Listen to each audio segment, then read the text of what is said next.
Hello friends, welcome to civil basics. நான் உங்கள் engineer Prakash Kuppusamy. நாம் இந்த வீடியோவில் பயோ செப்டி டேங்க் என்ன, நார்மல் செப்டி டேங்க்கும் பயோ செப்டி டேங்க் என்ன டிஃப்ரென்ஸு, சாதக பாதகம் என்ன, காஸ்ட் வைஸ் என்ன டிஃப்ரென்ஸ் ஆகுது அப்படி ஃபுல் டீட்டெயிலாக பார்க்கலாம். அதுக்கு முன்னாடி நம்ம சேனலில் புதுசாக பார்க்குறீங்க சப்ஸ்கிரைப் பண்ணிங்க, கூட பெல் ஐக்கனை கிளிக் பண்ணிங்க. வாங்க வீடியோக்குள் போகலாம். பொதுவாக செப்டி டேங்க்னு பார்த்தீங்கன்னா ஹியூமன் வேஸ்ட்டை கலெக்ட் பண்ணி அதை சேவ் பண்ணுற ஒரு ஸ்டோரேஜ் பகுதி தான் நம்ம செப்டி டேங்க்னு சொல்கிறோம். இது ரெக்யர்மெண்ட்டு அதே மாதிரி எத்தனை பெர்சன்ட் அது யூஸ் பண்ணுறாங்க. ஸோ அதை பொறுத்து நம்ம 8000 லிட்டரோ 10,000 லிட்டரோ இப்படி டிசைன் பண்ணுவோம். ஃபில் ஆனதுக்கப்புறம் பார்த்திங்கன்னா லாரி கொண்டு நம்ம தனியாக அதை பம்ப் பண்ணி தேவையில்லாத இடத்துல கொண்டுட்டு போய் கொட்டுற மாதிரி இருக்கும். ஸோ இதுதான் நார்மலான செப்டி டேங்கில் இருக்கக்கூடிய ப்ரொசீஜர்.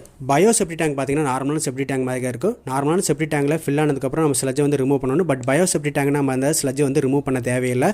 காரணம் பார்த்திங்கன்னா இந்த ஸ்லட்ஜை சாப்பிட்றதுக்கு ஒரு வகையான பேக்டீரியா இருக்குது. ஸோ அந்த பேக்டீரியாவை பார்த்தீங்கன்னா ஏனரோபிக் பேக்டீரியான்னு சொல்லுவோம். இந்த ஏனரோபிக் பேக்டீரியாவுக்கு மெயினான ஃபுட்டே பார்த்தீங்கன்னா இந்த ஸ்லட்ஜ் தான். ஸ்லட்ஜ் எவ்வளோ நாளைக்கு இந்த டேங்கில் இருக்குதோ ஸோ அந்த அளவுக்கு இந்த பேக்டீரியா உயிர் வாழும். இந்த பேக்டீரியா உயிர் வாழறதுக்கு முக்கியமாக ஆக்சிஜனே இருக்கக்கூடாது.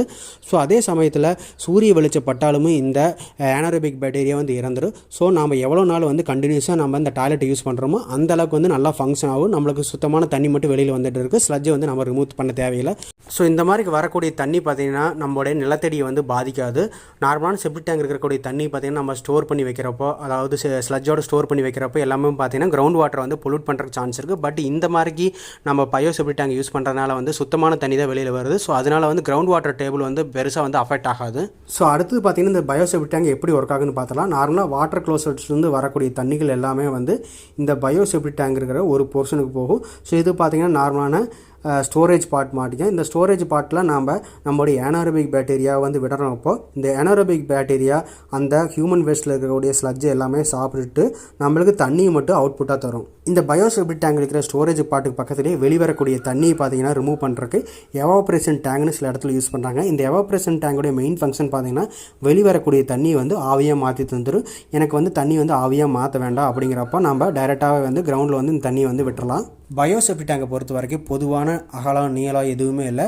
ஸோ அதே மாதிரி பார்த்திங்கன்னா யூஸ் பண்ணக்கூடிய மெட்டீரியலுமே பொதுவான மெட்டீரியல் யாருமே யூஸ் பண்ணுறாரு. சில பேர் பார்த்திங்கன்னா காங்கிரீட், அதே மாதிரிக்கு நம்மளுக்கு மட்டு இது கலந்த கலவை யூஸ் பண்ணுறாங்க. சில பேர் பார்த்திங்கன்னா எஃப்ஆர்பி யூஸ் பண்ணுறாங்க. சில பேர் பார்த்திங்கன்னா சிண்டெக்ஸ் டேங்க் யூஸ் பண்ணுறாங்க. ஸோ ஸ்டாண்டர்டான ஷேப், சைஸ், அதே மாதிரி மெட்டீரியல் யாருமே யூஸ் பண்ணுற போகிறதில்ல. ஸோ இது கம்பெனி பொறுத்து டிஃப்ரென்ஸ் ஆகிற மாதிரி இருக்கும். பயோ செப்டி டேங்கை பொறுத்த வரைக்கும் நம்ம இம்பார்ட்டண்ட்டாக பார்க்கக்கூடியது பார்த்திங்கன்னா இந்த பாக்டீரியாவுடைய உயிர் வாழும் தன்மை, அதாவது எத்தனை நாளைக்கு பாக்டீரியா உயிரோடு இருக்குது அதை பொறுத்து தான். ஃபார் எக்ஸாம்பிளுக்கு நீங்கள் ஒரு டூர் போகிறீங்க, இல்லை ஏதோ ஒரு வெக்கேஷன் போகிறீங்க, ரொம்ப நாளைக்கு 10 நாளைக்கு 15 நாளைக்கு டூர் போகிறீங்க. ஸோ அந்த மாதிரி டைமில் எல்லாம் நம்ம இந்த பாக்டீரியாவோட எண்ணிக்கை குறைஞ்சிரும். குறிப்பிட்ட டைமுக்கு அப்புறம் அந்த பாக்டீரியா இல்லாமையே போயிடும். ஸோ அகைன் நம்ம பார்த்திங்கன்னா நம்ம இந்த பாக்டீரியாவை இந்த பயோ செப்டி டேங்கில் ரீஃபில் பண்ணுற மாதிரி இருக்கும். பயோ செப்டி டேங்கில் அடுத்த ஒரு பெரிய பிரச்சனை பார்த்திங்கன்னா டாய்லெட் க்ளீன் பண்ணுறப்ப யூஸ் பண்ணுற ஆசிட், அதே மாதிரி கெமிக்கல்ஸ், இது எல்லாமே பார்த்திங்கன்னா பயோ செப்டி டேங்க் இருக்கக்கூடிய பாக்டீரியா கொல்லக்கூடிய சான்ஸ் இருக்குது. ஸோ அதனால் ஃபங்க்ஷன் ஃபுல்லாக ஸ்டாப் ஆகி ஸ்லட்ஜ் எல்லாம் ஸ்டாக்னேஷன் ஆயிரும். ஸோ இதை அவாய்ட் பண்ணுறதுக்கு என்ன பண்ணால் பயோ கிளீனர் இந்த மாதிரி மார்க்கெட்டில் கிடைக்குது. ஸோ அதை வாங்கி நம்ம யூஸ் பண்ணலாம். ஸோ இந்த டவுட் எல்லாத்துக்குமே இருக்குது. சப்போஸ் இந்த ஏனாரோபிக் பாக்டீரியா எல்லாம் இறந்துருச்சு அப்படின்னா என்ன நடக்குன்னு பார்த்தீங்கன்னா இந்த ஏனாரோபிக் ரியாக்ஷன் நடக்காது. ஸோ ஸ்லட்ஜ் எல்லாமே பார்த்திங்கன்னா அந்த செப்டி டேங்க்லேயே தங்கி ஒரு குறிப்பிட்ட அளவு வரைக்கும் ஃபுல்லாகி ரிட்டன் வர ஆரம்பிச்சிடும். ஸோ அதாவது வாட்டர் க்ளோசர்ஸ் வழியாக நிரம்பி வெளியில் வர ஆரம்பிச்சிரு. ஸோ பாத்ரூம் அல்ல டாய்லெட் வழியாக வெளியில் வர சான்ஸ் இருக்குது.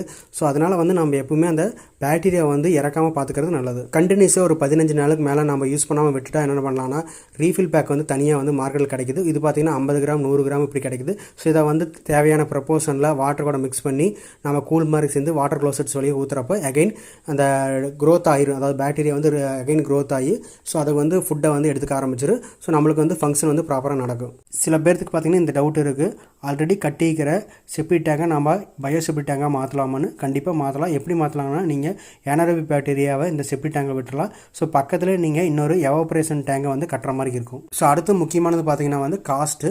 கன்வென்ஷனல் வாட்டர் டேங்க் கட்டுறப்போ நம்ம லிட்டர் பேசிஸில் கட்டுவோம். 8000 லிட்டர் கட்ட போகிறோம், 10,000 லிட்டர் 12,000 லிட்டர் கட்ட போகிறோம். லிட்டர் பேசிஸ் கட்டுவோம். ஒரு 4 பேர் இருந்தாங்கன்னா 10,000 லிட்டர் கட்டுவோம். ஸோ இதுக்கு பார்த்தீங்கன்னா ஒரு 2 2.5 லட்ச ரூபாய் செலவாகும். பட் நம்மளுக்கு பயோ செப்டி டேங்க் பார்த்திங்கன்னா எத்தனை பெர்சன் அந்த செப்டி டேங்க் அதாவது வாட்டர் க்ளோசட்ஸ் யூஸ் பண்ண போகிறாங்க, அல்லாத அந்த வீட்டில் எத்தனை பெர்சன் இருக்கிறாங்க. ஸோ அதை பேஸ் பண்ணி தான் கட்டுவோம். ஸோ ஒரு 4 5 பேர் இருக்கிறாங்க அப்படின்னா நார்மலாக நம்மளுக்கு 1.5 2 லட்ச ரூபா வரைக்கும் செலவாகும். ஸோ அதே மாதிரி என்ன மெட்டீரியல் யூஸ் பண்ணுறாங்க, ஃபார் எக்ஸாம்பிள் காங்கிரீட் யூஸ் பண்ணி அதை பயோ செப்டி டேங்க் யூஸ் பண்ணுறாங்களா, இல்லை சிண்டெக்ஸ் டேங்க் பில்டு பண்ணுறாங்களா, இல்லை எஃப்ஆர்பி யூஸ் பண்ணுறாங்களா. ஸோ அதை பொறுத்து காஸ்ட் வேரி ஆகும். ஸோ ஒரு 50,000 வரைக்கும் கன்வென்ஷனுக்கும் இதுக்கு டிஃப்ரென்ஸ் இருக்குது. ஸோ நம்ம நார்மலாக கன்வென்ஷனில் போனோம்னா ஒரு 50,000 வந்து எக்ஸ்ட்ரா ஆக சான்ஸ் இருக்குது. ஸோ இந்த நம்ம பயோ செப்டி டேங்க் போகிறப்ப ஒரு 50,000 வரைக்கும் நம்ம குறைக்கலாம். ஸோ இப்படி பல்வேறு ப்ராக்டிக்கல் டிஃபிகல்ட்டிஸ் இருந்தாலும் நிறைய அட்வான்டேஜ் இருக்குது. இந்த பயோ செப்டி டேங்க் பார்த்திங்கன்னா கண்டினியூஸாக அதாவது ஃப்ரீக்வெண்ட்டாக நம்ம க்ளீன் பண்ண தேவையில்லை, ஓவர்ஃப்ளோ ஆகாது. அதே சமயத்தில் கிரவுண்ட் வாட்டர் நல்லா ரைஸ் ஆகும். கண்டாமினேட் இல்லாத வாட்டர் வந்து கிரவுண்டில் போகிறதுனால கிரவுண்டு அந்த என்விரான்மெண்ட் வந்து நல்லா பாதுகாக்கப்படும். கண்டிப்பாக இந்த வீடியோ உங்களுக்கு ரொம்ப யூஸ்ஃபுல்லாக இருந்துன்னு நினைக்கிறேன். இது போன்ற வீடியோக்களை தொடர்ந்து பார்க்க நம்ம சிவில் பேசிக் சேனலோட இணைந்திருங்கள். தேங்க்யூ.